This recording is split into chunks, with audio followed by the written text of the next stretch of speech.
दोस्तों, ये कहानी है एक भूतिया हॉस्पिटल की। दोस्तों, एक रात की बात है।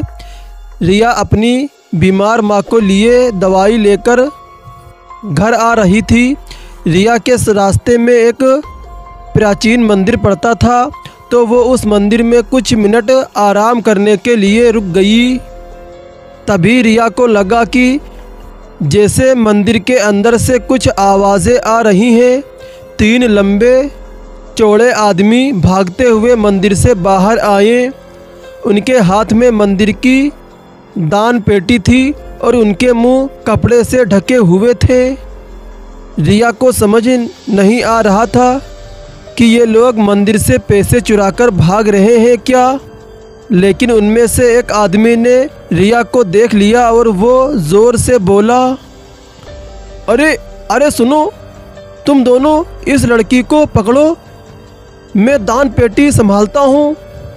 फिर दोस्तों, रिया अपनी जान बचाकर भागने लगी और उनमें से 2-4 आदमी उसका पीछा करने लगे। भागते भागते रिया गांव के पास वाले जंगल में पहुंच गई, जहां उसे एक बड़ा सा महल दिखा। और वो महल रानी दुर्गामती का महल था, जिसके बारे में रिया बचपन से कई रहस्यमयी किस्से सुनती आ रही थी। फिर रिया के पास कोई भी रास्ता नहीं था और वो छुपने के लिए दुर्गामती महल में चली गई। उसके अंदर घुसते ही बहुत तेज़ हवा चलने लगी। महल के एक कोने में एक बड़ी सी पेंटिंग लगी हुई थी। उस पेंटिंग में लाल साड़ी पहनी हुई एक औरत के गले में फांसी का फंदा था और वो औरत उसी फंदे से लटकती हुई दिख रही थी। लेकिन दोस्तों, ऐसी भयानक पेंटिंग देखकर रिया को घबराहट होने लगी। तभी दोस्तों, अचानक से दीवार पर लगी वो पेंटिंग धड़ाम से नीचे गिर गई।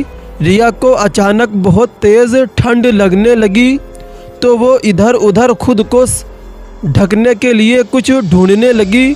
ढूंढते ढूंढते रिया को ऊपर वाले कमरे में चली गई, जिस कमरे में दरवाज़ा बंद पड़ा था। और फिर ज़ोर ज़ोर से हवा चली और वो दरवाज़ा एकदम से खुल गया और उस कमरे में एक लाल रंग की साड़ी पड़ी थी। उस लाल साड़ी के बगल में एक पुरानी सी किताब भी पड़ी हुई थी। वो हवा से अपने आप खुल गई थी। फिर रिया ने देखा कि उसमें रानी दुर्गामती के बारे में कुछ लिखा था। वो किताब पढ़ ही रही थी कि उधर वो दोनों चोर रिया को ढूंढते ढूंढते दुर्गामती महल के अंदर आ गए।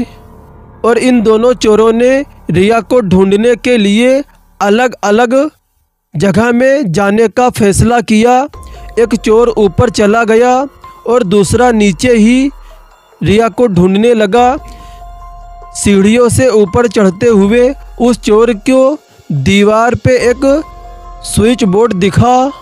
फिर उस चोर ने स्विच बटन ऑन किया तो ऊपर वाले हॉल की सारी लाइट जल गई। जैसे ही उसने स्विच ऑन किया, सारे कमरे की लाइट जल गई।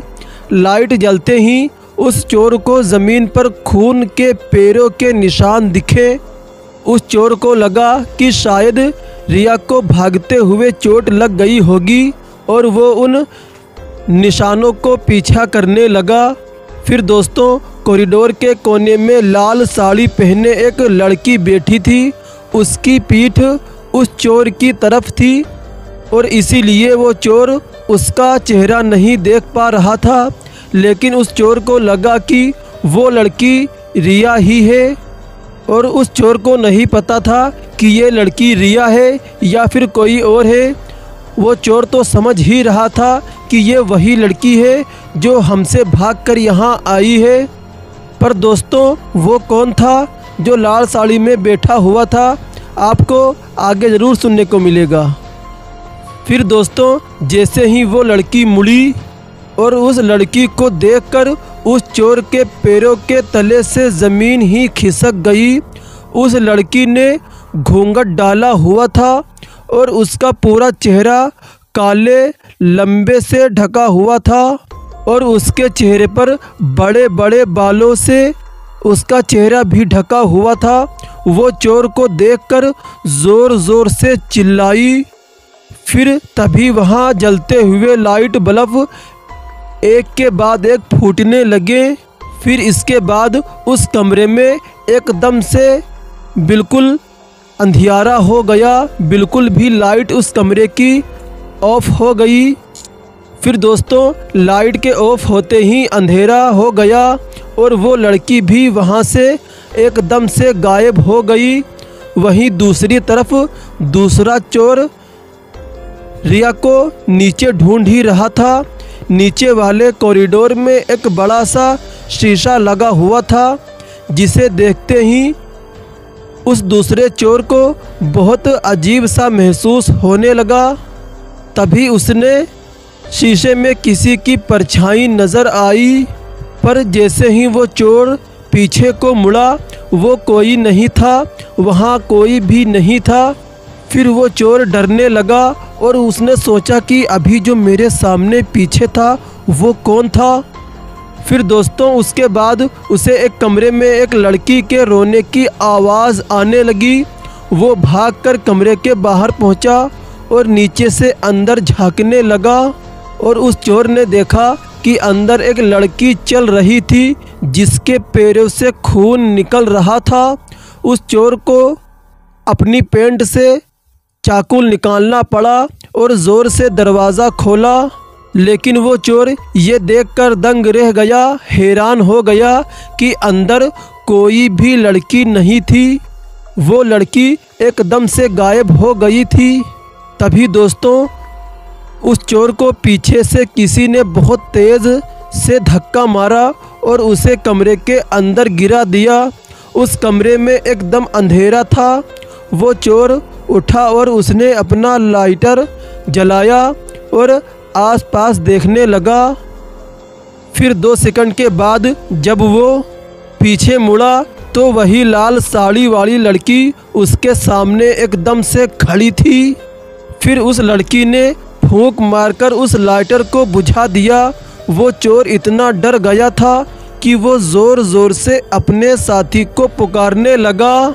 फिर दोस्तों उसका साथी भी भागते हुए डरते हुए आ गया और डरते डरते उसके साथ महल के बाहर भागने लगे दोनों। फिर वो दोनों हवेली के बाहर निकलने ही वाले थे कि उनको पीछे से एक बहुत सी डरावनी सी हंसी सुनाई दी, और ऐसी डरावनी हंसी जो पूरे महल में गूंज ही रही थी। फिर वो चोर बिना कुछ सोचे समझे उस महल को छोड़कर कोसों दूर वो दोनों भाग गए। फिर दोस्तों कुछ देर बाद रिया भी वहाँ से निकलकर अपने घर चली गई। अगली सुबह रिया ने पूरा किस्सा अपनी दोस्त को बताया। उसने कहा कि उसे पूरे टाइम उस हवेली में कई आवाज़ें आ रही थीं, लेकिन जब तक वो दोनों चोर वहाँ से चले नहीं गए वो हवेली के एक कमरे में ही चुपकर बैठी हुई थी। ये सारी बात रिया ने अपनी सहेली को बताई थी। रिया ने अपनी दोस्त से जो कहा, अगर वो सब कुछ सच था और अगर रिया वाकई पूरे वक्त छुप के बैठी हुई थी, तो दोस्तों वो लाल साड़ी वाली लड़की छुप के बैठी हुई थी। तो वो लाल साड़ी वाली लड़की औरत आखिरकार कौन थी? दोस्तों मैं आपसे पूछना चाहता हूँ, क्या वो लड़की दुर्गा माती का भूत था? ये आपको कमेंट करके ज़रूर बताना है। या फिर कोई चुड़ैल थी या फिर कोई भूत था?